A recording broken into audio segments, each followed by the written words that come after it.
Here we are, at last. The story that has been getting built up since Lottery. Not the culmination of the series, but a vital piece to the puzzle that makes up the entire show. Is Takagi prepared for this moment? How has Nishikata's attitude towards her changed, and what ultimately pushed him over the edge? All of that and more in this analysis of Promises, a story you can find 15 minutes and 10 seconds in episode 11 and is based on the beloved chapter 28.5. Let's begin with a discussion on Nishikata's attitude. At the beginning of the story, when he sees Takagi, he simply acknowledges her presence and then gets noticed when his squeaky brakes give him away. In the original manga chapter, he thought to himself that he was going to sneak up on and scare her just like he did in the anime adaptation of Water Tap. As with all things added to or taken from the anime adaptation, this part of the story was omitted for an important reason. After retroactively celebrating his positive impact on Takagi in Worries, and putting her happiness before his victory in Souvenirs, he has stopped preemptively seeing her as an opponent. He still occasionally sees her as a rival and even switches to that mindset within this very story, but it's no longer the default setting that it used to be. We then see him offer to help Takagi carry the bags she has, as opposed to the original chapter where Takagi kind of forced him into it. Again, this can be attributed to Nishikata seeing Takagi more as a friend and wanting to help her if he can. This attitude is also reflected in the conversation they have afterwards about his plan to go fishing. It's unusual to see these two together without Nishikata trying to plot against her, but at this moment, they're just a couple of friends hanging out. We do see them briefly return to the status quo when Takagi invites Nishikata to go swimming with her, and Nishikata tries to take an opportunity to tease her back, only to be cut off. This part of their interaction can be seen as confusing. Why would Takagi put Nishikata into his rivalry mindset just to take him right back out of it? It's possible that it was to showcase that Takagi has also changed to be far more assertive as opposed to how she was on April Fool's Day, when she passively accepted Nishikata's hostility. But if you care to bear with me for a moment, I think there's more going on here. Takagi's ultimate goal in this story is to get Nishikata to invite her to the summer festival. She understands that this topic makes Nishikata nervous and that he will never make a move if he is mentally paralyzed.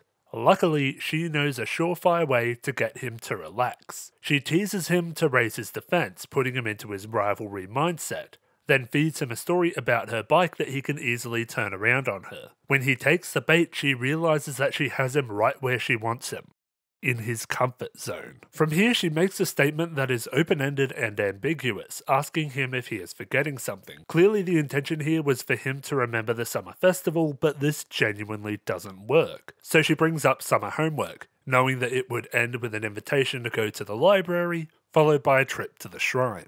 This mention of the shrine is what gets Nishikata to remember the festival, and he makes his first attempt to invite her. He begins the invitation and Takagi seemingly understands what is about to happen, but Nishikata becomes too nervous and changes his question. Takagi realizes that he is still too nervous to make his move, so she uses her answer to tease him, once again trying to put him back into his comfort zone. She follows this up with a warning that their summer break will be over before they know it, implicitly stating that he is running out of time to invite her to the festival. It is at this point that we get a shot of Takagi which is reminiscent of her expression in Seating Arrangement. Now, believe it or not, I have a lot to say about this look, but first I need to teach you a piece of film jargon: diegetic. Diegetic is a term that refers to what exists within the universe of the story. If something exists in the universe and can be heard, acknowledged, or interacted with by the characters, it's diegetic. For example, Takagi's dialogue in this scene is diegetic because Nishikata can hear her and respond. The scenery around them is diegetic. We assume that the characters could at any time stop and try to open one of the doors we see behind them.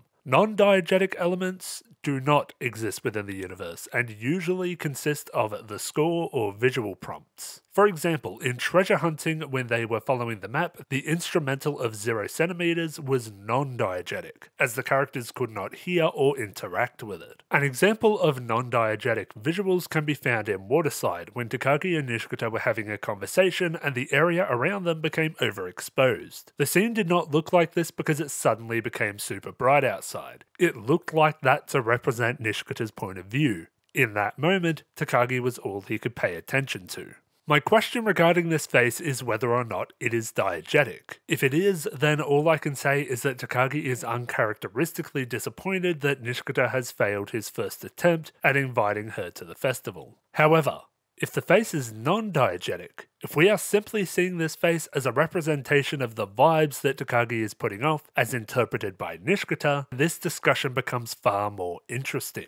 Firstly, we'd have to talk about how much more upset Takagi looks in this shot compared to the beginning of Worries. The fact that the facial expression is so much sadder here tells me that Nishikata is far more confident in his ability to pick up on the negative vibes. The fact that he sees a nearly identical face to what she diegetically made in the seating arrangement is also interesting, as that was the face of a girl who was being separated from the guy she liked. Perhaps Nishikata felt as though not inviting her would be pushing her away, as if they were being separated again. As much as I would love to say with certainty that all of this diegetic, non-diegetic stuff is as valid as every other point, fact of the matter is I cannot tell if Takagi's face here is literal or a figment of Nishikata's imagination. What I can say for certain, however, is that Nishikata makes a second attempt to invite Takagi, but once again backs out, this time not even changing the subject. Takagi seems disappointed but doesn't press him to continue. One implied awkward walk to Takagi's house later, Nishikata accepts a can of drink as thanks and rides away. Takagi accepts that Nishikata isn't at a point where he can make that kind of advance yet, until he comes back. She was not expecting him to turn around and certainly not expecting him to finally invite her to the festival. It's at this point that I'd like to explain what pushed Nishikata over the edge, what finally made him decide to break through his nerves and ask. The first aspect is knowing how important this is to Takagi.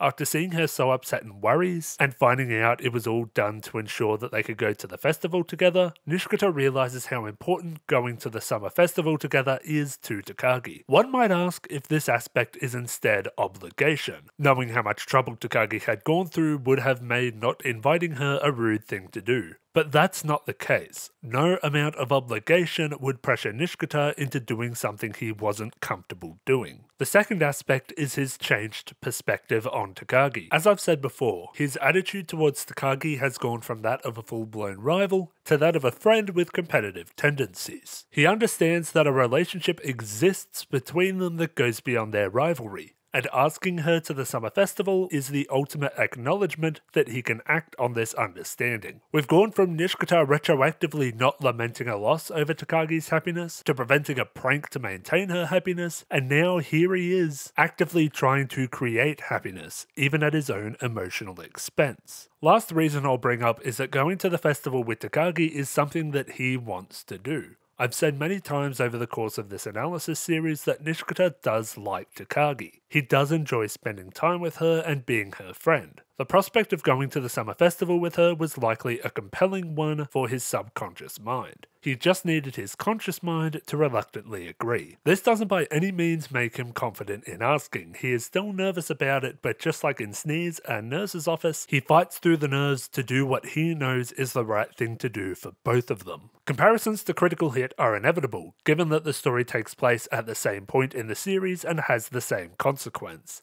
I'm going to say outright that Promises is much better than Critical Hit in regards to Nishikata's character progression. The Critical Hit was an accident, a slip of the tongue made while on autopilot that he immediately regretted and tried to take back. The Promise, on the other hand, was so intentional that he went out of his way to say it. Takagi began the interaction with her Critical Hit face, and it became more intense after Nishikata asked the question. And Nishikata stays long enough to see the full aftermath of what he has done, as opposed to running away. Lastly, the presentation of the Critical Hit was fairly straightforward, but when the Promise is made, the showrunners use a non-diegetic white vignette and overexpose the background like they had done in Waterslide to emphasize Nishikata's determination to ask Takagi, to show us that in this moment it's just him and her, and that the rest of the world has faded away. Takagi is obviously thrilled. She barely maintains her composure as she loads up Nishikata's arms with drinks. A nice touch to remember is that giving the winner a drink has been a staple of the show, just as much as the loser does what the winner says consequence. Takagi giving Nishikata all these cans is her way of saying that he has finally won, and done so in such a huge way that he is rewarded 4 times what he would normally be. Nishikata seems potentially worried that Takagi will tease him, but he seems more flustered when she doesn't and instead genuinely shows excitement. Just like I mentioned in the critical hit analysis, the ultimate paradox of this show is that Nishikata cannot win without losing himself. Nishikata has stepped up in the story, but he still has one more lesson to learn before the series is done. But that will have to wait until the season finale. And that is it for this analysis. I'd like to thank my patrons, Orion Train, Quincy Chamberlain, Lars Espen, and Data52. If you'd like to join these wonderful people or the fine folks on the Discord server, you can do so via links in the description. If you'd like to see the outtakes for this video, you can do so on my Patreon for free or on the Discord server. Thank you all very much for watching, and I will see you next time.